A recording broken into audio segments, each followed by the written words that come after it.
বন্ধুরা, অরিজিৎ দে বলছি। Good morning. 18/7/2025 নিফটির prediction করব। নিফটি আগের দিন যেটা বলছিলাম যে 25,300 থেকে 25,100 এর মাঝখানে থাকার চেষ্টা করবে, তো নিফটি সেটাই করেছে। আপাতত নিফটিতে 25,100-তে একটা সাপোর্ট লাইন তৈরি হয়েছে, তিনবার এই লেভেলটাকে টেস্ট করেছে, কিন্তু উপরের দিকে একই রকমভাবে 25,200-তে খুব একটা রেজিস্ট্যান্স তৈরি হচ্ছে। প্রায় 60 লক্ষ কল রাইটাররা ওখানে এখন বসে রয়েছেন। তো তলার দিকে আমরা 25,050 এই লেভেল অবধি দেখতে পারি। কালকে প্রায় 4,000 কোটি টাকার ক্যাশ মার্কেটে এফআইআই বিক্রি করেছে, ফলে যে ডাউন টার্ন যেটা তৈরি হয়েছিল সেটা তার জন্যই হয়েছে।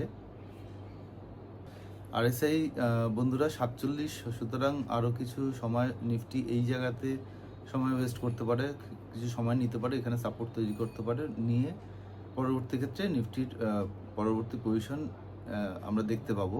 তবে 25,050 এই লেভেলের নিচে গেলে কিন্তু নিফটির মধ্যে ফার্দার দুর্বলতা আসবে। ধন্যবাদ বন্ধুরা।